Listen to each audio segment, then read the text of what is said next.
제목 뭐죠? 도피성. 저번 주에 말씀드렸죠. 양해를 구합니다. 저는 제목에 그렇게 큰 힘을 들이지 않습니다. 심플하죠. 도피성.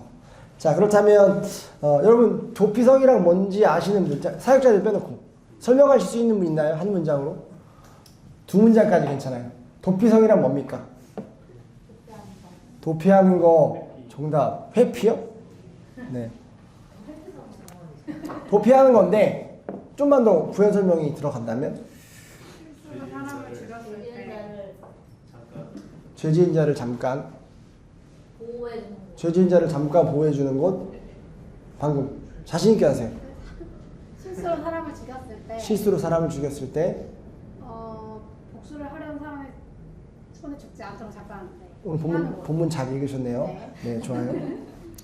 도피성이란 방금 우리 다율자매가 얘기했듯이 실수로 내가 적은 거랑 되게 비슷해요. 내가 오는 거 본 것처럼 실수로 살인을 저지른 자들이 보복을 당하지 않도록 머무를 수 있는 성읍이에요. 이해되셨나요? 네. 오늘 본문 심플하잖아요. 도피성. 그러면 이거 가지고 오늘 집에 돌아가셨을 때 생각날 거거든요. 오늘 설교는 본문은 제목 생각나실 거예요. 도피성. 그러면 하나 더 가져가야죠. 그 도피성이 뭐였는지까지는. 그 뒤에 것까지 가져가셨으면 너무 좋겠는데 그 안에서는 여러분들이 다 못 가져가시더라도 도피성이 뭔지 정도는. 근데 보시면 이걸 알아야 뒤에 것들이 좀 더 이해가 되거든요. 실수로 살인을 저지른 자들이 보복을 당하지 않도록 머무를 수 있는 성읍이에요. 이 도피성은 여호수아뿐만 아니라 출애굽기 21장 12절에서 14절에도 기록되어져 있어요. 그래서 도피성이라고 이야기하지 않지만 하나님께서 모세를 통해 율법을 주실 때 실수로 사람을 죽인 자가 보복을 당하지 않을 수 있는 한 가지의 길을 만들어 주셨다라고 이야기하고 있고, 민수기 35장 9절에서 29절, 신명기 19장 10절까지 해서 오경에 3번이나 기록되어 있고 이어서 여호수아까지 기록되어 있다면 중요할까요? 안 중요할까요? 중요해요. 중요합니다. 왜 중요한지를 함께 살펴볼게요. 그렇다면 하나님께서 도피성을 만들고 지정하신 이유가 뭘까? 그 안에 어떤 의미가 있을까를 함께 좀 살펴봤으면 좋겠어요. 여러분 율법은 어떤 느낌이죠? 혹시 여러분이 생각하는 율법은 어떤 느낌이에요? 의무. 그렇죠. 의무, 딱딱함, 좋다. 또 다 나왔나요? 딱딱하다, 의무적이다, 지켜야만 될 것 같은. 지켜야만 될 것 같다. 우리 흔히 배우죠. 지키면 어떻게 되죠? 받아요. 복 받고, 안 지키면 벌받아요. 벌 받고가 율법의 정신이라고 얘기하죠. 그리고 하나 더 이야기하면 나중에 예수님께서도 말씀하시고 그것을 이 율법의 완성으로 오셔서 실제로 적용시키는 장면이 있지만 구약에는 눈에는 눈, 이에는 이에 대한 법칙을 주세요. 그래서 하나 손해를 입히면 거기에 대한 하나 손해를 같이 봐야 된다라는 게 율법의 정신으로 있는데, 영상으로도 아마 유튜브에 많이 돌아다닐 거예요. 실제로 사우디나 아랍에미리트, 카타르 등등 이슬람 국가 중에 과거도 그랬고 현재까지도 이 법을 적용하는 국가들이 적지 않게 있어요. 중동 국가, 특히 이슬람 국가 중에. 그래서 절도하면 손목이나 팔을 잘라요. 그렇죠? 그리고 성적인 죄를 범하면 여기까지 갈게요. 네. 그리고 뭐 살인하면 실제 살인하는지까지는 모르겠지만 아무튼 최대한 그 눈에 있는 눈, 이에는 이 법을 가지고 지킨단 말이에요. 구약 시대에는 전쟁이 흔했어요. 특히 오늘 본문 뭐죠? 본문 어디죠? 여호수아. 여러분 여호수아는 뭐 하는 이야기예요? 아, 정답. 아주 좋습니다. 정복 전쟁. 어디를요?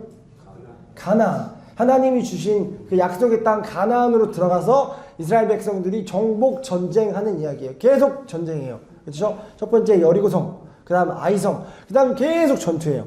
그러면 뭐가 빈번하게 일어날까요? 살인이 빈번하게 일어나겠죠. 그렇죠? 죽기도 하고 죽이기도 하고 일부러 죽이기도 하고 고의로 죽이기도 하고 실수로 죽이기도 하는 일들이 일어날 수 있다라는 거예요. 그래서 율법이 사람이 본의 아니게 실수로 사람을 죽이게 될 경우에 보복하려는 피해자의 가족들로부터 보호받을 수 있도록 도피성을 하나님께서 지정하십니다. 출애굽기 21장 12절에서 14절을 보면 미리 계획한 살인, 미리 계획한 살인은 가해자를 사형에 처해요. 나중에 성경에 보시면 아시겠지만 뭐 성소에 들어가서 뿔 잡으면 살고 뭐 이런 것들도 있어요. 그 아도니아라는 거 보면. 그래서 여러 가지의 살 수 있는 방법들이 있어요. 근데 고의적으로 계획적으로 살인을 저지르면 살려주지 않아요. 잡고 있어도 뿔 잡고 있어도 데리고 나가서 죽일 수 있어요. 그리고 도피성에 들어갈 수 없어요. 그러니까 하나님이 이 죄에 대해서는 정확하게 공의로 벌하세요. 그런데 실수로 살인을 저지른 자에 대해서 그들에게 한 가지 방법을 제시하는 것이 도피성이라는 거예요.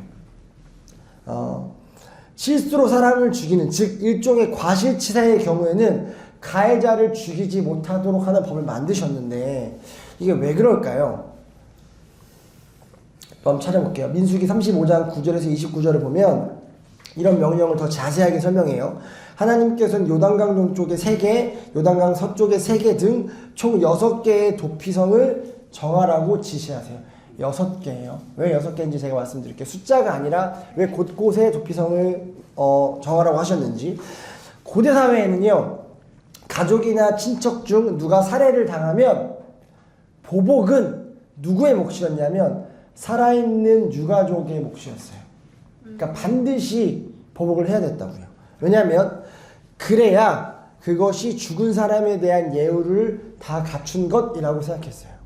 마치 우리가 지금 장례를 지내는 것처럼 이렇게 마지막 가실 때 장례를 되게 좀 돈이 없어도 힘들어도 고급스럽게 최대한 좋게 해서 장례를 지내는 게 그게 고인을 향한 예우라고 생각하는 문화가 있잖아요. 우리에게는. 그 고대 시대에는 어떤 문화가 있었냐면 우리가 내 지인이 또 내 가족이 살인을 당했다면 거기에 대한 마땅한 보복을 하는 것이 그 죽은 자에 대한 예우라고 여겼단 말이에요. 그렇기 때문에 계획적으로 고의로 죽인 사람들에 대한 것들은 할 말이 없지만 정말 의도치 않게 우연치 않게 계획치 않게 실수로 사람을 죽이게 되었을 경우에는 그 보복자에게 죽을 수밖에 없는 상황에 놓여지게 되는 거죠. 그래서 그들을 피할 수 있도록 도피성을 만드셨다는 거예요. 그러나 여기서 우리가 하나님을 볼 수 있어요. 하나님의 사랑과 인애와 자비를 경험할 수 있는데 3절을 보면 3절을 같이 한번 읽어볼까요? 3절 3절이요. 시작. 내가 실수로 사람을 죽인 사람을 그곳으로 피하게 하여라. 그곳은 죽은 사람에 대한 복수를 하려는 사람을 피하는 곳이 될 것이다. 그렇죠. 누구를 피하냐면 마땅히 당해야 될 복수를 피하는 곳이 될 거다라고 이야기해요. 비슷하게 5절 한번 볼게요. 5절 보면 죽은 사람에 대한 복수를 하려는 사람이 뒤쫓아온다 할지라도, 자 보세요. 예우기 때문에 고인에 대한 뒤쫓아올 거예요. 주기로 뒤쫓아온다 할지라도 그 사람의 손에 살인자를 넘겨주어서는 안 된다. 그가 왜냐하면 전부터 그의 이웃을 미워하는 것이 아니고 실수로 그를 죽였기 때문이다 라고 이야기해요. 3절과 5절을 통해 하나님의 자비와 긍휼이 드러나는 장면을 우리가 볼 수 있습니다. 어떻게 한번 찾아볼까요? 어떻게 하면 드러날까요? 여러분, 하나님은 뭐를 미워하시냐면 죄를 미워하세요. 근데 우리는 조금 착각하는 부분이 있죠. 하나님은 죄를 미워하시는 동시에 죄인을 미워한다. 그렇죠? 근데 예수님 별명이 뭐였죠? 예수님 이 땅에 오셨을 때 바리새인들 종교 지도자들이 예수님 뭐라고 불렀죠? 별명을? 죄인들의 친구. 예수님 이 땅에 왜 오셨다고 했죠? 죄인들을 구원하시려고. 그럼 우리가 성경을 좀만 봐도 정확히 알 수 있어요. 하나님은 죄는 미워하시지만 누구는 미워하지 않으세요? 죄인은 미워하지 않으세요. 그를 구원하시고자 하는 게 하나님의 마음이라는 거예요. 자, 그럼 무슨 말이냐? 하나님은 죄는 미워하세요. 그토록 미워하세요. 그러나 죄인은 용서하기 원하시고 구원하기 원하세요. 그쵸? 네. 요나서 보면 알잖아요. 그 하나님의 성격을 알아서 안 가잖아요, 전하러. 왜냐면 하나님은 무조건 구원하고 용서하기 원하시니까. 내가 가서 복음 전하면 용서하실 게 뻔하니까 원수들한테 안 가잖아요. 근데 이 하나님의 속성과 너무나 반대되는 존재가 있는데 그게 누구냐면 저예요. 여러분이에요. 우리는 죄는 별로 안 미워해요. 근데 죄인은 그렇게 미워해요. 보세요. 죄에 대해서는 관대해요. 아이 뭐 그럴 수도 있지. 하나님은 죄를 그럴 수도 있지라고 내두지 않아요. 제사법 가르쳐 드렸잖아요. 껍질 벗기고 다 토막 내서 태워야 직성이 풀려요. 죄는 조금이라도 우리 앞에 가까이 오게 하지 말라고 성경에서 계속 권면해요. 죄를 그렇게도 하나님께서 경계하시고 싫어하신다고요. 근데 우리는 죄에 대해서 그렇게까지 경계하지 않을 뿐만 아니라 되게 많이 관대해요. 그럴 수 있지. 넘어질 수 있지. 죄 지을 수 있지. 회개하면 되니까. 근데 반대로 그럼 죄인도 그렇게 좀 봐줬으면 좋겠는데 내 옆에 실수한 사람들, 연약한 사람들, 나랑 안 맞는 사람들 보면 아주 때려 잡아 죽이려고 해요. 그 사람이 세상에서 제일 나쁜 사람처럼. 그래서 예수님 뭐라고 얘기하시죠? 너는 네 눈에 들보는 못 보고 그 옆에 있는 그 작은 티끌 가지고 뭐라고 하냐? 우리나라 속담에 똥 묻은 개가 겨 묻은 개를 나무란다. 이게 인간이잖아요. 철저히 뭐와 반대되냐고요. 하나님의 속성과 사랑과 성경의 가치관과 반대되는 게 우리라고요. 이걸 인지해야 돼요. 왜 인지해야 될까요? 우리가 본성대로 살아가지 않기 위해서. 우리 교회가 본성대로 살아가지 않게 하기 위해서예요. 아멘. 이거 아멘 한 명밖에 안 나온다는 건 좀 슬픕니다. 진짜요. 너무 중요해요. 우리는 그러니까 죄는 관대하게 대하고 괜찮아 그럴 수 있어 라는 이 모습에서 조금 더 나아가야 돼요. 어떻게 해요? 죄가 미워지는 상태까지. 제가 이따가 나누려고 했는데 그냥 지금 나눠도 괜찮을 것 같아요. 저는 어제 혼인 예식을 하면서 축도하는 게 너무너무 부담됐어요. 초반에는 내가 여기서 부담내는 게 사람들 앞에, 많은 사람들 앞에 서는 게 떨리는 거라고 생각해서 부담 갖지 않으려고 마음을 내려놓았거든요. 그리고 이제 계속 결혼식을 이렇게 참석하면서 여러 가지 순서를 지나가는데 마지막으로 갈수록 너무 부담이 되는 거예요. 왜 부담이 됐냐면 많은 하객들이 실제로 있기도 했고 숫자적으로도 뿐만 아니라 그곳에는 콜린과 클로이가 크리스천이니까 그리고 믿음의 사람들이 많이 와 있었잖아요. 제가 아는 나름 인플루언서들 신앙적으로 믿음이 좋다고 하는 사람들 흔히 대중들에게 그런 사람들도 많이 와 있었어요. 유명한 찬양팀부터 시작해서 목사님이나 사역자들이 많이 와 있었어요. 그래서 그 생각을 하게 됐죠. 내가 왜 축도를 하지? 여기 지금 나보다 신실하게 믿음의 싸움을 하는 하나님과 친밀하게 지내는 사람들이 많을 텐데 내가 그 마지막 자리에 올라가서 축도를 한다는 게 너무 부끄러운 거예요. 이렇게 생각을 저한테는 되게 긍정적인 거였는데 내가 이제 나이를 좀 먹었구나. 위치가 좀 있구나. 그래서 태연이네 결혼식 때 주례를 한 것도 그렇고 이제 뭔가 중요하고 굵직한 것들을 맡을 때가 됐는데 지금 이 모습으로 너무 부끄럽다. 여전히 죄를 미워하지도 않고 죄에 대해서 관대하고 이 죄와 피 흘리기까지 싸우지도 않는 내 모습. 그럼에도 내가 이제 경력이 있고 나이가 있다 보니 중요한 자리에 대해서 날 초대해주고 그들이 나에게 맡겨줄 때 지금 내 모습이 너무 부끄러운 거예요. 그래서 어제 아내랑 오면서 여보 나 더 잘 살아야겠어. 이대로는 안 될 것 같아. 너무 부끄러워. 적어도 내가 그들 중에 제일 최고로 믿음이 좋고 신앙이 좋다라고 할 수는 없다 하더라도 그래도 내가 부끄럽지 않을 정도로 믿음의 싸움을 해야 되지 않을까. 말씀을 더 가까이 해야 될 것 같고 더 기도해야 될 것 같고 더 신학적으로 공부하며 더 하나님의 마음을 알기 위해 몸부림치고 뿐만 아니라 도덕적으로도 좀 더 높은 수준으로 가려고 하고 내 본성을 거스러서 성령의 인도하심을 따라가려고 더 몸부림쳐야 될 것 같아. 그러니까 아내가 여보 잘하고 있어라고 하는데 전혀 위로가 안 돼요. 전혀. 여보 지금 잘하고 있어. 진짜 제가 아내한테 미안하지만 여보 미안한데 위로가 안 돼. 안 잘하고 있어. 이대로는 안 될 것 같아. 너무 부끄러워. 라고 얘기를 했어요. 여러분 우리는 이만큼 죄와 가까이 있어요. 그리고 뭐라고 우리가 핑계를 대냐면 인간은 누구나 다 죄이니까.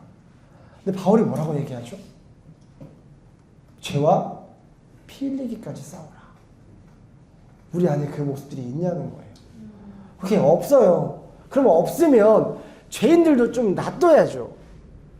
근데 죄인까지도 아니야. 그냥 내 눈에 불편해. 나랑 맞지 않아. 한두 개 실수했어. 다 같이 아주 잡아가지고 우리 이야기가 아니라 죄인된 우리들의 이야기잖아요. 그래서 하나님의 속성이 뭐고 하나님의 마음이 어딘지를 우리가 알아야 돼요. 하나님은 죄는 미워하시되 죄인에 대해서 관대하시단 말이에요. 그래서 도피성을 만드신 거예요. 그들을 용서하시기 위해서. 그들을 회복시키시기 위해서. 여러분 근데 기억해야 될 게 있어요. 실수로 죄를 지었다고 해서 그걸 하나님께서 괜찮다고 이야기하지 않아요. 같은 살인이에요. 계획적인 살인과 이 실수의 살인이 의도가 달랐다고 해서 실수로 하는 건 살인이 아니야라고 얘기하지 않아요. 같은 죄로 봐요. 자, 그래서 우발적인 살인이지만 하나 다르게 하시는 게 뭐냐면 피해 보복을 면하게 하시는 거예요. 이것 빼놓고는 다 같아요. 피해 보복. 눈에는 눈, 이에는 이, 살인은 살인. 이것들을 정당하게 그들이 받아야 되거든요. 가늠한 여인이 현장에서 잡아왔을 때 돌로 쳐 죽이려고 했던 것도 율법에 있었고 살인자를 그들이 보면 죽일 수 있는 것들도 율법 안에 있어요. 그 피해 보복만을 면하게 하신 거예요. 그러나 이것들 왜 죄라고 여기냐면 여러분 보세요. 한 성읍에 갇혀요. 도피성이라는 한 성읍에 갇혀요. 개슬장. 네, 그래서 오랫동안 나가지 못하고 그곳에 있어야 돼요. 자신의 실수를 반성하는 시간을 가져야 돼요. 약간 감옥 같은 느낌이죠. 죽음은 면했지만 그곳에서 세상과 단절되어져서 반성하고 자신의 일을 돌아보며 마지막 한 가지의 은혜가 오기만을 기다려야 돼요. 민수기 35장을 보면 그 성읍에 들어가는 순간 오늘 본문에 나오죠. 한 가지 이유 빼놓고 그건 제가 그 뒤에 바로 설명드릴게요. 이 한 가지 이유 빼놓고는 절대로 밖으로 나가지 못합니다. 도피성 밖으로. 나가게 되면 어떻게 되냐면 지나다니는 사람들한테 적발되면 바로 쳐 죽임 당해요. 나갈 수가 없어요. 여러분 성도는요. 이 도피성에 들어가자마자 모든 관계로부터 차단당하는 삶을 살아야 해요. 뒤에 설명드리겠지만 도피성은 예수 그리스도를 예표하거든요. 그러니까 우리가 예수를 만나면 마치 도피성에 들어가서 모든 것과 차단된 것과 같이 모든 관계로부터 차단되는 삶을 살아야 돼요. 어디까지 제가 좀 더 과하게 나가볼까요? 금요일날 외부사역을 갔다 왔잖아요. 외부사역 말씀 전하고 예배 뒤에 나눔을 했는데 그 안에 부부가 있었거든요. 부부가 있었어요. 근데 아내가 먼저 고백을 하더라고요. 이런 고백을 했어요. 우리 남편이 나한테 너무너무 잘해주고 너무너무 좋지만 예수님이 나에게 주시는 그 만족에 비하면 미치지 못한다 라고 하면서 남편뿐만 아니라 이 세상의 그 어떤 사람도 어떤 것도 예수가 나에게 주시는 그 만족과 행복을 대신해 줄 수 없다라는 이야기를 했어요. 그래서 그 옆에 있는 남편이 크게 실망했습니다. 자기는 그 아내가 주는 기쁨을 최상위로 놨다가 바로 X를 쳤어요. 실망해서. 근데 그게 맞아요. 그게 맞아요. 얘네 아니에요. 네. 그게 맞아요. 우리가 이해가 안 되고 이건 좀 너무 과한 거 아닌가? 라고 생각할 수 있지만 그게 맞다고요. 여러분 보세요. 죄를 짓고 죽어 마땅한 자가 은혜로 도피성 안으로 들어가게 되는 순간 도피성 밖으로 나가게 되지 못하면서 세상과 단절이 돼요. 뭘 두고 오죠? 배우자니까 남편 또는 아내, 자녀, 재산 모든 것들을 다 밖에 두고 오는 거예요. 그러면서 어떤 것들을 배우게 되죠? 그런 외부적인 것들이 나에게 진정한 행복을 가져다 주지 못하는구나. 왜냐하면 성 밖에 있으니까. 예수 안에서 이것들을 경험하는 것이 신앙생활이에요. 자, 밖에 있었던 내 아내, 내 남편, 내 자녀, 내 차, 내 집, 내 재산 이거 내 거 아니구나. 를 경험하는 게 신앙생활이라는 거예요. 그것들이 나에게 행복을 가져다 주는 줄 알았는데 착각하고 있었는데 세상이 그렇게 속여서 세상만 속이는 게 아니라 교회도 그렇게 속이고 자기가 크리스천이라고 말하는 가짜 크리스천들도 다 그렇게 속여서 그것들이 어느 정도 나에게 행복을 가져다 주는 줄 알았는데 그게 아님을 배우는 거예요. 그래서 나에게 진정한 행복을 주는 자리에서 그런 거 하나하나 끊어가는 거예요. 아, 내 아내가, 내 남편이 나에게 예수보다 더한 행복을 가져다 주지 못하는구나. 돈이, 차가, 집이, 학벌이, 인맥이 세상에서 나에게 힘을 줄 것 같은 이런 것들이 실질적으로 나에게 기쁨을 가져다 주지 못하는구나. 물론 잠깐의 달콤함은 갖다 줄 수 있죠. 그러나 우리 늘 이야기하는 진정한 평화, 에이레네, 샬롬을 갖다 주지는 못하는구나를 배우는 거예요. 그런데 보세요. 그 도피성 안에서 나를 진정으로 행복하게 해주는 것이 하나가 있어요. 이런 거 다 재해 나가다 보면 도피성 안에서 외부적인 것들을 다 끌어 나가다 보면 그 도피성 안에 진정으로 나에게 은혜를 주고 진정으로 나에게 행복을 주는 것이 하나가 있으니 그것이 뭐냐면 대제사장입니다. 왜요? 오늘 본문 보셨죠? 대제사장이 죽으면 그 도피성에서 나갈 수가 있어요. 왜요? 대제사장이 이 사람의 죄를 가지고 죽었기 때문에 그 사람의 죄가 없어지니까 나아갈 수 있어요. 그러면 피해 보복을 못해요. 아무리 아버지의 원수 이러고 있다. 너 도피성에서 나오기만 해. 바로 쳐 죽일 거야. 이 갈고 있어도 대제사장이 죽고 율법대로 나오는 순간 못 죽입니다. 그러니까 그 도피성 안에 들어간 자들은 그들의 유일한 소망이 누구예요? 대제사장. 다른 어떤 것들을 희망으로 살고 있다가 그 희망이 희망되지 못하고 이제는 진정한 희망인 대제사장이 그들의 희망이 되는 거죠. 여러분 6절이 진짜 핵심이거든요. 6절을 같이 펴보세요. 이게 제가 방금 말씀드렸던 건데 그 살인자는 그 성읍에 머물러 살다가 회중 앞에서 재판을 받은 다음에 그 당시에 대제사장이 죽은 뒤에야 자기의 성읍 곧 자기가 도망 나왔던 성읍에 있는 자기의 집으로 돌아갈 수 있다라고 이야기합니다. 여러분 왜 이럴지 한번 좀 근거를 살펴볼까요? 우선 히브리서 2장 17절 다 같이 펴보세요. 히브리서 2장 17절.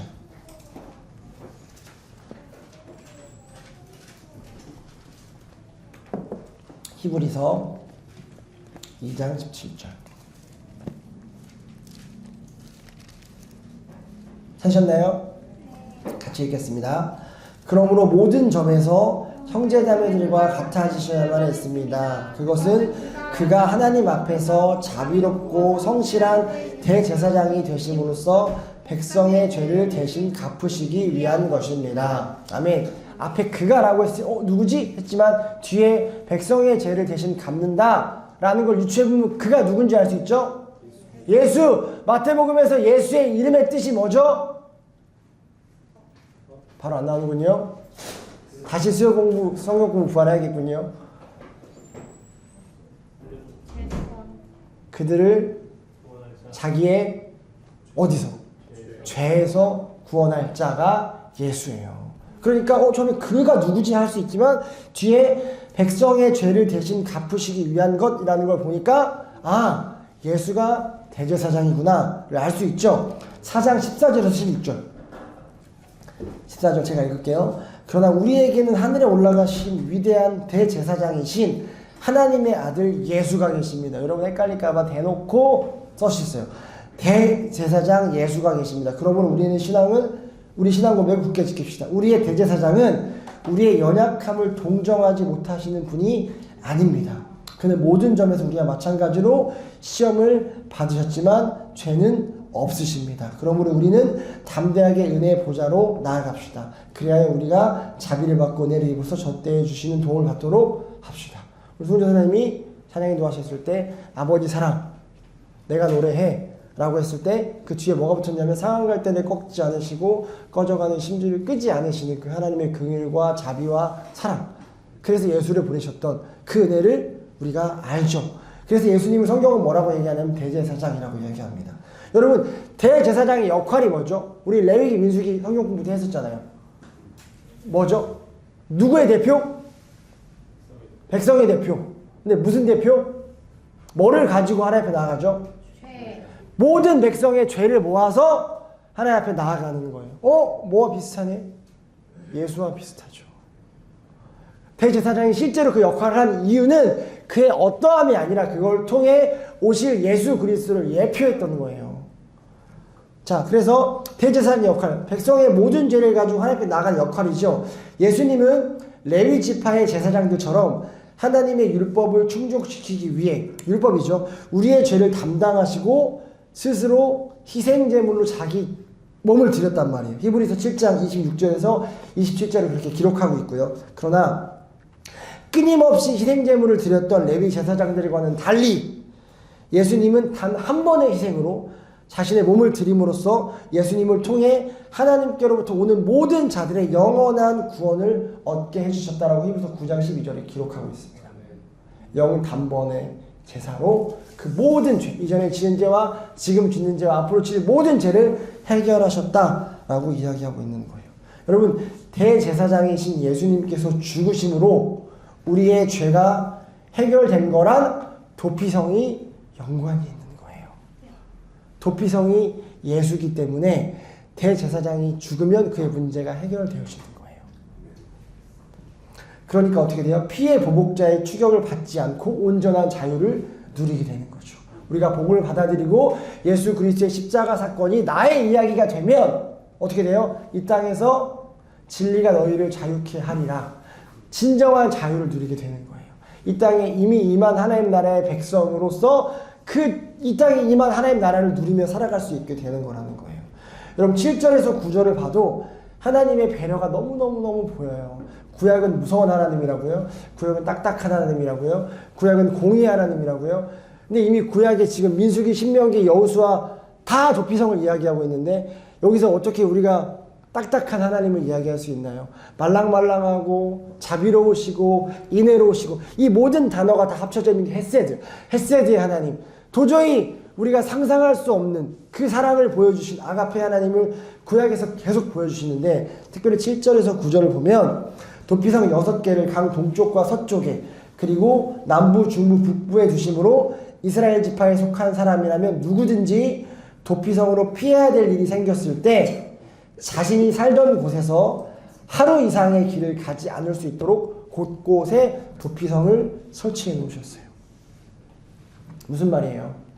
혹시라도 은혜를 입어야 하는데 도피성이 멀어서 가다가 달리기가 느리고 체력이 없어서 보복자들에게 잡혀 죽는 일이 없도록 곳곳에 도피성을 설치하셨다라는 거예요. 여러분, 여기서 우리가 느낄 수 있는 게 있어요. 뭐냐면 예수님의 은혜와 긍휼이 항상 누구에게? 우리에게 가까이 있다. 아멘. 아멘. 우리는 힘들고 어려울 때 그냥 기본적으로 하는 생각이 하나님 우리가 멀리 있다라고 생각해요. 그래서 우리가 힘든 거다. 하나님 내 기도 안 들으시는 것 같다. 내 아픔 모르시는 것 같다. 그래서 성경을 봐야 돼요. 하나님 우리와 함께 계셔요. 우리를 그와 같이 버려두지 않으시고 성령께서 늘 우리를 눈동자같이 지켜 보호하시고 살피신단 말이에요. 상한 갈 때 꺾지 않으신다고 약속하셨으니까, 꺼져가는 심줄이 끄지 않는다고 약속하셨으니까, 우리가 레디가 안 돼 있지 그분은 레디가 늘 되어 있잖아요. 오기만 해라. 혹시 제가 매일 내장 말씀을 읽고 올리는 것들을 다 읽으시는지 모르겠지만 이번 주에 그 이사야의 말씀에 그게 있었거든요. 레디하고 계세요. 레디. 와라.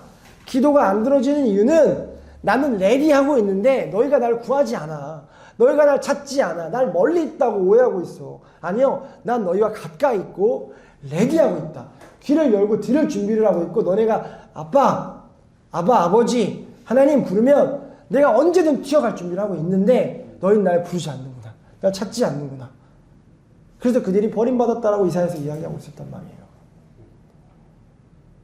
1차적으로 어디에 적용해야 되냐면 우리가 삶을 살아가다가 위기를 만날 때, 은혜가 필요할 때, 도움이 필요할 때 하나님이 우리와 함께하고 계시며 근처에서 가까이 계신다는 걸 늘 기억해야 될 줄 믿습니다. 네. 도피성을 곳곳에 지적한 이유가 내가 너와 함께하고 있다는 거예요. 두 번째, 더 나아가야죠. 우리는 어떻게 해요? 우리 주위에 도움이 필요한 자들이 있어요. 하나님의 은혜가 필요한 자들이 있고 위로가 필요한 자들이 있다고요. 그럼 우리가 작은 예수가 되어서 여러분들이 뭐가 되어야 돼요? 도피성이 되어야죠. 우리 교회가 어떤 역할을 감당해야 되냐고요. 도피성의 역할을 감당하는 거예요. 어디에서도 인정받지 못하고 환영받지 못하고 손가락질 당하고 누구와도 어울릴 수 없는 사람들이 이 예배당에 옴으로 인해 우리와 한 몸 된 교회를 이름으로 인해서 하나님의 사랑과 긍휼과 햇새들을 경험하는 것이 교회인 거예요. 그게 여러분들의 인생이 되어줘야 되고요. 여러분, 그리고 도피성은요, 인생의 모형으로도 볼 수 있어요. 보세요. 죄로 인해 죽어야 할 살인자들이 완전한 자유를 맛보지 못해요. 그러나 어떻게 해요? 죽임을 당하지 않죠. 자유의 맛을 조금이라도 보게 되죠. 우리가 살아가는 이 땅과 같아요. 우리가 이 땅을 살면서 이 땅은 죄가 가득하기 때문에 공중권세 잡고 있기 때문에 우리 여전히 죄인이기 때문에 완전한 천국, 완전한 자유를 맛보지 못해요. 그러나 사망과 권세에서 끌어내림을 받아서 우리가 죄에서 건짐을 받아서 죽임받지 않고 죽임당하지 않고 은혜로 살아가게 된 도피성과 같은 이 땅인 거죠. 근데 아까 보셨죠? 도피성을 통해서 도피성에 있다가 누가 죽으면 대제사장이 죽으면 어디로 간다고 했어요? 자기의 성. 원래 본향으로 간다고 되어져 있죠? 네. 그럼 보세요. 대제사장이 죽게 되면 그 죄가 다 사해지고 본향으로 돌아간대요. 자, 우리 이 땅에서 죄인의 신분으로 살아요. 근데 대제사장이 죽으면 무슨 뜻이에요? 예수가 나를 위해 십자가에서 죽으셨다는 사실이 믿게 되어지면 여러분 어디로 돌아가는 거예요? 의인의 신분으로 죄가 해결되어져서 본향으로 돌아가는 거예요. 천국! 여기서 가져올 수 있잖아요. 이 땅에 이미 임한 하나님 나라. 여러분 죄인이에요. 예수의 십자가와 상관없으면 여전히 이 땅에서 갇혀서 힘들게 살아야 돼요. 그러나 대제사장이 여러분들 대신에 죽으면 그걸 믿게 되면 여러분들은 본향 천국으로 가게 되는 건데 여러분이 원래 오셨던 곳, 여러분 다시 가셔야 할 곳, 그곳으로 가게 되는데 그곳은 죽고 가는 곳이 아니라 이미 이 땅에 임한 하나님 나라를 경험하게 되어진다는 거죠. 그래서 예수의 십자가 사건을 제대로 우리가 경험하느냐 못하느냐가 삶의 질이 결정되어져요. 우울하고 불행하고 슬프고 두려워하고 걱정하는 삶이 아닌 나를 위한 십자가가 되는 순간 천국의 삶을 누리는 거예요. 이게 성경에 나와 있는 법칙이잖아요. 도피성은요, 오늘 본문에는 안 나와 있지만 앞에 오경에 나와 있는 것들을 살짝 말씀드리면 도피성은 아무데나 정하지 않아요. 어디에다 정하냐면 레위인의 성읍에 정했다라고 신명기랑 민수기에서 이야기하고 있어요. 여러분 보세요. 레위인은 뭐 하는 지파죠? 제사장, 그리고 제사를 지내는 지파, 그렇죠? 성전에서 하나님을 섬기는 일을 해야 하기에 뭐를 기업으로 주지 않아요. 레위 지파만 땅을 기업으로 주지 않아요. 그들은 땅이 없어요. 성전에서 먹고 사는 사람들이에요. 그래서 이스라엘 각 지파에게 레위인이 살 성읍을 제공하라 라고 이야기해요. 다른 지파들에게 땅을 나눠줬잖아요. 레위인은 땅을 따로 분배하지 않을 테니 너희들이 십시일반으로 그들이 있을 곳을 주라라고 이야기해요. 그리고 더 나아가서 그들이 먹고 살 것까지 나머지 지파가 11조로 공급을 하라라고 이야기해요. 언제 한번 또 깊이 나눠봤으면 좋겠지만 이번 주 수요일날 나눠봐도 좋을 것 같은데 한국교회가 돈에 대해서 되게 인색해졌어요. 왜냐하면 돈 얘기하면 다들 불편해해요. 그래서 교회 나오기 싫어해요. 그리고 뭐라고 얘기하냐면 헌금 강요한다. 돈 얘기한다 목사님이. 교회에서 돈 얘기한다. 마음 편하려고 왔는데 제일 불편하게 하는 게 뭐예요? 물질이 얘기잖아요. 그러다 보니까 이 트렌드를 따라서 제가 최근에 얼마나 어이없는 걸 봤냐면 이걸 되게 자랑스럽고 멋있게 여겨요. 우리 교회는 11조가 없는 교회. 우리 교회는 11조 없습니다. 뭐 이런 교회들이 그거를 이렇게 간판에 걸어요. 그리고 뭐 몇 가지 성경의 것들을 가지고 이야기해요. 물론 댓글을 보니 환호하는 사람들, 이게 진짜 교회지. 마음이 무너져요. 근데 또 어떤 사람들은 그 부분에 대해서 성경적이지 않습니다라고 하지만 어차피 안 먹혀요. 그리고 또 최근에 유행하는 책이 뭐 오무교회 5가지가 없는 교회라고 해서 뭐 우리가 흔히 있어야 되는 교회에 되게 필요한 것들을 우리 교회는 그거 없다. 뭐 이런 것들도 트렌드로 나오고 그래요. 그래서 헌금 얘기, 물질 얘기, 11조 얘기 잘 못해요. 아시겠지만 우리 교회도 한 2, 3년 전까지만 해도 불편해하는 사람들이 많아서 얘기를 잘 하지 않았어요. 근데요, 성경은 분명히 이야기하고 있어요. 왜 11조를 해야 되는지에 대해서. 물론 11조의 의미는 그 레위 지파를 먹여 살려야지만 되는 게 아니에요. 또 뭐가 있죠? 우리가 흔히 그 쌍두마차라고 하죠. 약자들, 고아와 과부, 11조의 정신이거든요. 약자를 돌보는 데 쓰여져야 돼요. 그러나 성경에서 분명히 이야기하는 한 가지 가치관이 있는데 그게 뭐냐면 하나님의 일을 맡은 자들을 먹여 살리고 그들을 책임지라는 거였어요. 그게 11조가 가지고 있는 정신이거든요. 그래서 하나님이 함께 더불어 살면서 연합하면서 한 공동체를 이루게 하시는 거예요. 제가 이 얘기를 왜 들었냐면 보세요. 레위인의 성을 왜 도피성을 하나님께서 정하셨다고요. 그러니까 도피성은 죽어야 할 자들이 레위인의 은혜와 긍휼을 입어야 돼요. 왜냐하면 그들이 받아줘야 돼요. 레위 성읍에 들어가는 거기 때문에 레위인들이 받아줘야 돼요. 그들의 은혜를 입어서 얹혀 살게 되는 거예요. 자, 여러분, 레위는 뭐예요? 아까 뭐라고 했죠? 하나님의 제사를 맡은 사람들. 뭐예요? 하나님의 일을 맡는 사람들이에요. 그거 누구예요? 지금 이 시대로 따지면 우리잖아요. 그리스도인, 교회란 말이에요. 자, 그러면 누구의 허락을 받아야 돼요? 교회의 허락, 우리의 허락을 받아야 돼요. 그래서 우리의 허락을 통해 누가? 약자가, 은혜가 필요한 자가, 구원을 입을 자가 이곳에 오는 거예요. 그래서 이곳에서 뭘 하게 되죠? 레위인들의 생활이 뭐예요? 제사, 예배. 그럼 그들이 그곳에 와서 뭘 봐요? 뭘 느껴요? 그렇죠? 하나님을 배우게 되고 인간이 어떤 존재인지, 하나님의 사랑이 어떤지, 하나님의 은혜가 어떤지를 보고 싶지 않아도 보게 되는 거예요. 그러므로 진정한 회개가 일어나고 진정한 은혜를 입고 진정한 자유를 입게 되는 이 은혜의 법칙, 도피성이라는 것을 하나님께서 레위 지파를 통해서 주셨다는 거예요. 그러니까 교회는요, 죄 지은 자, 죽어가는 자, 희망 없는 자, 소망 없는 자들을 받아들여야 하는 거예요. 우리랑 안 맞는다고 해서 그들을 내치고 왔을 때 불편한 이 내색을 막 하는 게 아니라 누가 그랬어요? 진짜 도피성인 예수가 먼저 그렇게 하셨잖아요.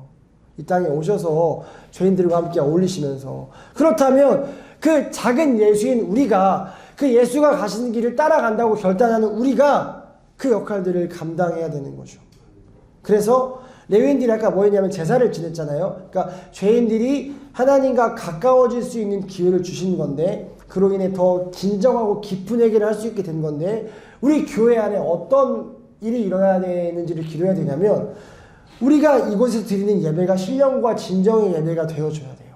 오늘 너무 은혜로운 찬양인도 은혜로운 예배지만 더 몸부림치고 더 기도해서 이 예배가 정말 성령께서 강하게 임재하시고 한 번의 예배를 통해서 사람의 마음 가운데 복음이 심겨지고 위로가 있고 회복이 있고, 여기 올 때까지는 뭐 다 누구나 죄인이지, 습관적인 죄 끊을 마음도 없었고 그냥 그냥 좀 정신 안 차리고 살아야 되지, 이렇게 왔다가도 와서 예배를 딱 드리는 순간 정신이 번쩍 들어서, 말씀드렸죠, 잘못된 시선이 고정되어져서 하나님께서 기뻐하시는 길로 가게 되어지는 은혜가 우리 교회와 우리 예배 가운데 있어야 된다는 거예요. 그걸 위해 우리가 기도해야 되는 거예요. 그래서 죄인들이 이곳에 왔을 때, 희망 없는 자들이, 약자들이 이곳에 왔을 때 이곳에서 하나님 만나고 은혜를 얻고 돌이키는 은혜가 우리 안에 있어야 될 줄 믿습니다. 반주해 주세요. 마무리하겠습니다. 여러분, 신명기 19장 5절을 보면요, 이 도피성으로 가야 될 실수로 살인한 자의 이야기가 나와요. 도끼질을 하는데 도끼가 빠져나간 거예요. 세게 치다가 도끼가 빠져나가서 옆에 사람이 죽어요. 실제로 이런 일이 일어났다고 한번 생각해 보세요. 이거 살인입니까? 그렇죠, 살인이죠. 근데 의도도 없었고 전혀 예상치 못한 실수예요. 우연히 일어난 일이죠? 네. 여러분 잘 생각해 보세요. 기현 형제님 빠져들었어요. 성도에게는 우연이 있습니까? 없습니까? 없습니다. 없어요. 이거 잘 생각해 봐요. 이거 진짜 우리 삶에 지금 적용해야 되니까 이 마지막 잘 생각해 보세요. 도끼를 들고 도끼질을 하는데 도끼 날이 빠져나가서 옆 사람이 죽었다고요. 재수도 더럽게 없어요. 이건 우연이잖아요. 계획하지 않았으니까. 상상도 못했어요. 얼마나 놀랐을까? 이거 찍다가 나가서 사람이 죽을 거라는 걸 상상도 못했지. 꿈에도 상상 못했지. 근데 성도의 삶은 우연이 없어요. 이 모든 것들이 하나님의 계획 가운데 있다고요. 그럼 보세요. 이게 왜 중요하냐면 하나님의 계획대로 정확하게 흘러가는 것이 성도의 삶이에요. 여러분들이 아무리 몸부림쳐도 아무리 여러분들이 원하는 것들이 있어도 하나님의 계획과 맞지 않으면 죄송하지만 하나님이 그 고집을 굽히지 않아요. 저는 체대를 가고 싶었고 예체능을 3년 동안 준비하면서 재수까지 열심히 했는데 하나님이 저를 말씀 전하는 자로 세우시기 원하셨기 때문에 내가 아무리 입시를 열심히 해도 내가 고액과외까지 하면서 강남 8학군으로 옮겨서 열심히 공부를 해도 안 돼요. 내가 그거 하면서 살아야 될 하나님의 인도하심이 아니었으니까. 그러니까 하나님이 이겨요. 우리의 고집과 우리의 열심보다. 그래서 실수가 없고 우연이 없어요. 그러니까 정확하게 하나님이 계획하시는 대로 흘러가요. 질병도, 여러분들 관계의 깨짐도, 여러분들이 여러 가지 상황의 어려움도 다 하나님이 계획하시는 거예요. 이게 왜 중요하냐면 보세요. 오늘 도피성을 통해 우리가 한번 인생을 배울 수 있어요. 자, 그렇다면 그게 계획이라고요? 내 삶에 지금 일어난 이 일이, 이렇게 재수없는 일이, 이렇게 아픈 일이, 나만 겪는 고난 같은 이 일이 하나님의 계획이라고요? 왜요? 라는 질문이 충분히 나올 수 있죠. 자, 오늘 본문을 통해 한번 해석해 봅시다. 그것을 통해 도피성으로 가서 우리가 어떤 존재인지, 어떤 은혜를 받아야 하는지 알게 하시는 거죠. 여러분, 지금도 우리 삶에 원치 않는 일들이 일어나죠? 앞으로도 만나고 싶지 않은 일들을 만나게 될 거예요. 근데 그게 하나님의 계획이에요. 왜요? 그것을 통해 우리는 도피성으로 도주하게 됩니다. 그래서 그곳에서 예수 그리스도를 만나게 돼요. 그러니까 이 땅에서 살아가는 목적은 하나님을 경험하며 예수를 만나기 위한 것이기 때문에 우리가 도피성으로 가야 하기에 원치 않는 일들을 만나게 하시는 거죠. 제가 어제 사역 가기 전에 남일이랑 은영이랑 차에서 우리 기도하고 출발하자 제가 기도를 했어요. 하나님, 은영이랑 남일이랑 제가 지금 동역자로서 하나님 나라를 같이 이뤄가고 있는데 참 많이 가까워졌고 서로 참 좋은 동역자가 됐습니다. 근데 우리를 만나게 해줬던 그 매개체인 교회로 우리가 사역을 갑니다. 지금 우리는 많은 은혜를 누리고 있으니까 그 은혜를 흘려보낼 수 있는 귀한 시간 되게 해주세요라고 기도를 했어요. 끝나고 가는데 이제 은영이가 너무 감동이 되어지니까 하나님 정말 그렇게 인도하시기 너무 감사하다고, 그리고 우리가 오늘 가서 은혜를 전할 수 있는 게 감사하다고 얘기를 하면서 우리 하나 어디까지 더 나갔냐면 남일이도 그렇고 은혁이도 그렇고 저도 그렇고 우리가 교회로 올 수 있었던 상황을 한번 생각해 보게 됐어요.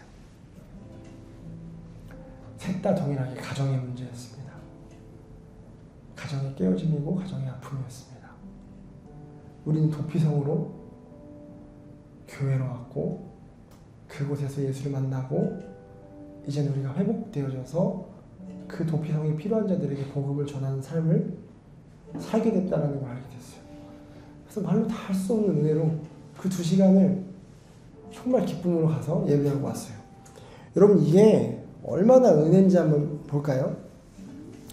자, 우리가 어떻게 교회를 가게 됐냐면요, 이건 저랑 남일랑 은영이 뿐만 아니라 인생의 힘든 시기를 만나요.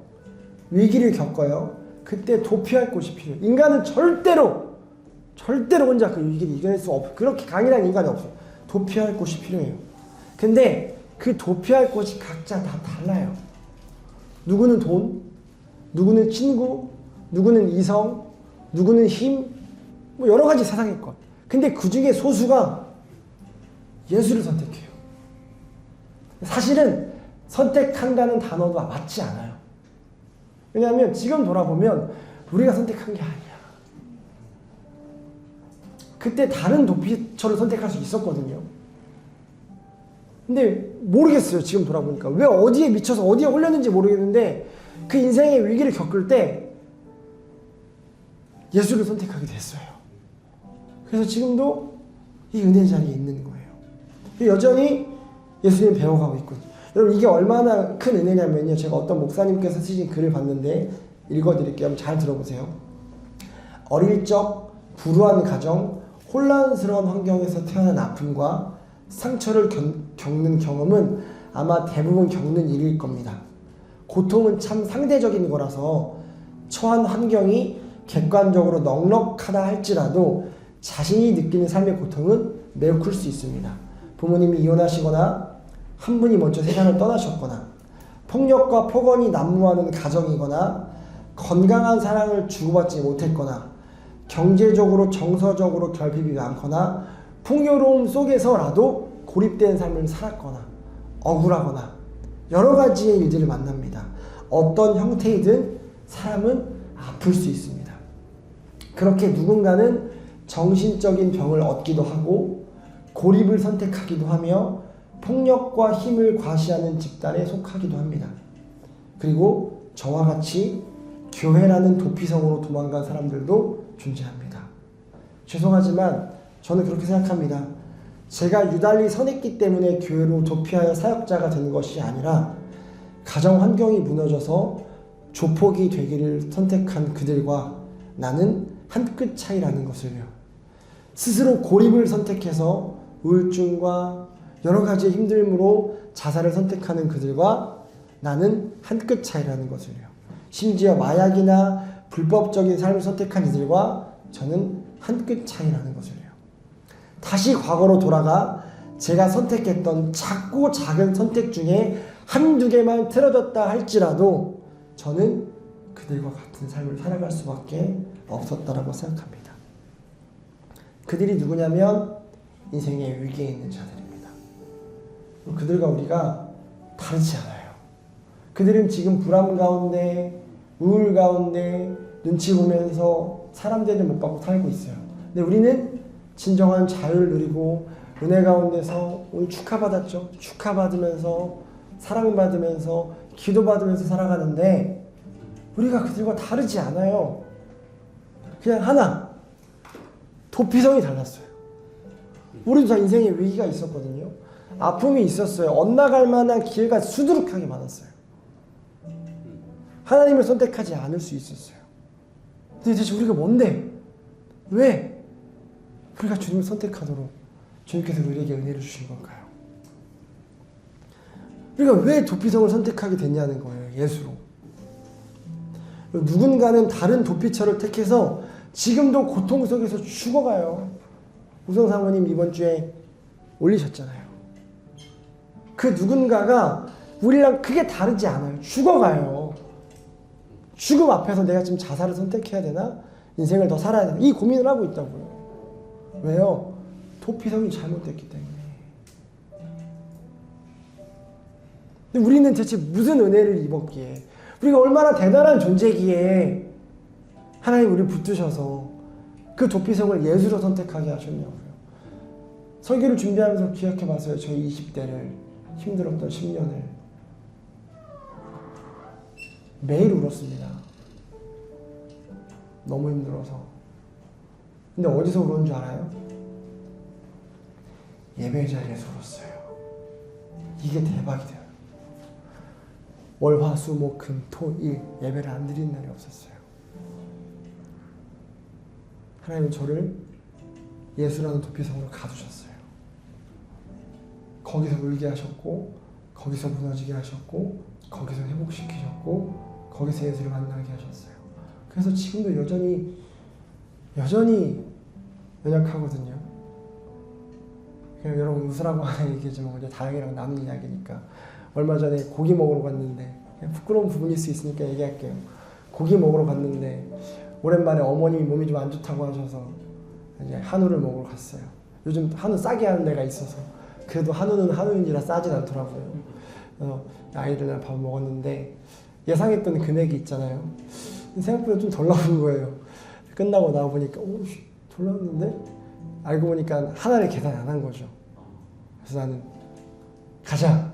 가는데 이제 우리 마음 착한 양심 좋은 제 아내는 마음이 불편해 내야 되는 거 아니야? 그래서 괜찮아. 이게 좋아요. 양심이란 없어요. 이게 좋아요.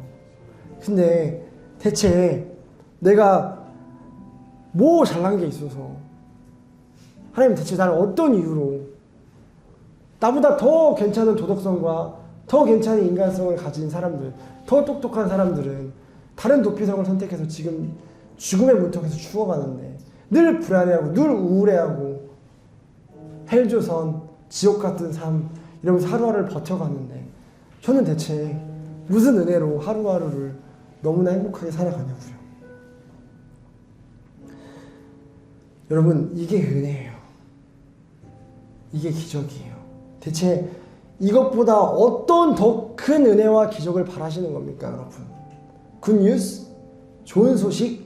대체 어떤 좋은 소식이 이거보다 더 있어요? 이거 하나만 만족하는 거예요. 그래서 하박국이 고백하잖아요. 무화과 나무잎이 마르고 포도나무 열매 그치고 감람나무 열매 그치고 아무것도 없어도 여호와로 인해 만족합니다. 난 주님 한 분만으로 만족해요. 주님, 저는 그 기도한다니까요. 제 삶 가운데 앞으로 진하게 나타나 주시지 않으셔도 돼요. 주님, 더 이상 어떠한 놀라운 기적, 놀라운 은혜 안 주셔도 괜찮아요. 평생 받을 거 다 받았어요. 나같이 자격 없는 자가 예수의 십자가의 구속의 은혜를 입어서 예수라는 도피성에 피하여서 그 은혜를 받고 이 땅에 이미 임한 하나님 나라를 누리고 있으면 됐어요. 그거면 돼요. 앞으로 내가 살면서 하나님이 나에게 은혜를 아무것도 안 주신 것 같다고 느껴져도 난 하나님 원망하지 않아요. 왜냐하면 받았으니까. 이거면 되니까. 이거 말고는 날 만족시켜 줄 수 있는 게 없으니까. 그 어떤 것도 충분해요. 주님. 못 살아도 괜찮아요. 돈 좀 못 벌어도 괜찮아요. 건강하지 않아도 괜찮아요. 목소리 잃었죠? 물론 사람이라 중간에 조금 힘들었어요. 근데 사실 그걸 지금 생각하면 힘들지도 않아요. 지금도 괜찮아요. 답답하긴 한데 괜찮아요. 하나님 찬양할 수 있으니까. 난 그전부터 이 기도했거든요. 하나님, 내가 목소리가 나오지 않아도 하나님 찬양할 수 있을까요? 그 기도 괜히 했네. 그 기도 해가지고 지금 이 상황으로 밀어놨어요. 근데 괜찮아요. 진짜로. 두렵죠? 그럼 앞으로 살아가면서 예상치 못한 여러분들이 봤을 때 와 힘들겠다 하는 고난들 만나도 괜찮아요. 괜찮아요. 이미 다 받았으니까 충분해요. 그걸로. 이거보다 더한 기쁜 소식은 없고 이거보다 더한 복음은 없고 이거보다 더 심장 뛰게 하는 건 없어요. 너무 만족하고 너무 감사해요. 예수 그리스도를 도피성으로 선택할 수 있었다는 것을. 내 인생의 위기에서 다른 곁길로 빠져나가지 않고 내 선택이 아니라 예수께서 내 멱살 잡고 예수를 선택하게 하셔서 내가 지금 이 땅에 이미 임한 하나님 나라를 누리고 있다는 것이 기적입니다. 나 같은 자가. 여러분들도 저와 같은 고백이 있을 거라고 믿어요. 여러분, 우리가 그 말로 형용할 수 없는 은혜를 받았고 누리고 있어요. 그러니까 이 예배가 절대로 무미건조하면 안 되는 거예요. 은혜와 감사와 감격이 넘쳐나야 되는 거예요. 그리고 하나 더 흘러가야죠. 우리가 이제 그 역할을 해야 돼요. 우리 교회가 도피성의 역할을 감당해야 돼요. 이 땅에 많은 여러분들의 지인들, 많은 사람들이 예수를 알지 못해서 인생의 위기를 겪지만 잘못된 도피성으로 피해서 더 죽어가고 있어요. 마치 바닷물에 빠져서 갈증으로 인해 바닷물을 마시는 것과 같이 더한 갈증을 만들어가면서 죽음으로 달려가고 있어요. 여러분, 그들에게 진정한 도피성이신 예수를 제시해야 되고요. 그들이 이곳에 왔을 때 우리를 통해 하나님을 경험할 수 있도록 우리가 더욱더 신령과 진정한 예배, 또 여러분 한 분 한 분이 더욱더 하나님 앞에 거듭난 신실한 하나님의 자녀로 서 있어야 될 줄 믿습니다. 도피성의 은혜를 받은 우리가 이번 한 주도 그 은혜로 살아갈 수 있기를 간절히 소망합니다. 우리 같이 기도할까요? 오늘은 이 말씀을 좀 기억하면서 우리가 감사하는 기도를 좀 했으면 좋겠어요. 아까 말씀드렸듯이 우리가 다시 과거로 돌아가서 우리가 선택했던 작고 작은 선택 하나 중에 한 개만 틀어줘도 우리는 지금 이 자리에 없을 가능성이 있어요. 근데 그 모든 아픔과 슬픔과 겪고 싶지 않은 모든 일들도 하나님의 계획이었기에 하나님이 그 시간들을 통해서 우리를 예수라는 도피성, 이 교회라는 곳으로 부르셨고 다른 것들을 붙잡게 하신 게 아니라 그걸 붙잡게 하셨기에 오늘도 우리가 이 자리에 나와서 주님을 예배할 수 있습니다. 이것이 얼마나 큰 감사인지, 얼마나 큰 은혜인지, 얼마나 큰 기적인지를 여러분 기억하시고 감사로 기도하시면서 이제는 우리가 교회가 되어서 우리가 도피성이 되어서 그 은혜가 필요한 자들에게, 도움이 필요한 자들에게 하나님의 놀라운 사랑과 은혜를 전하는 교회가 되고 크리스천 되고 여러분들의 삶이 될 수 있게 해달라고 같이 기도하겠습니다.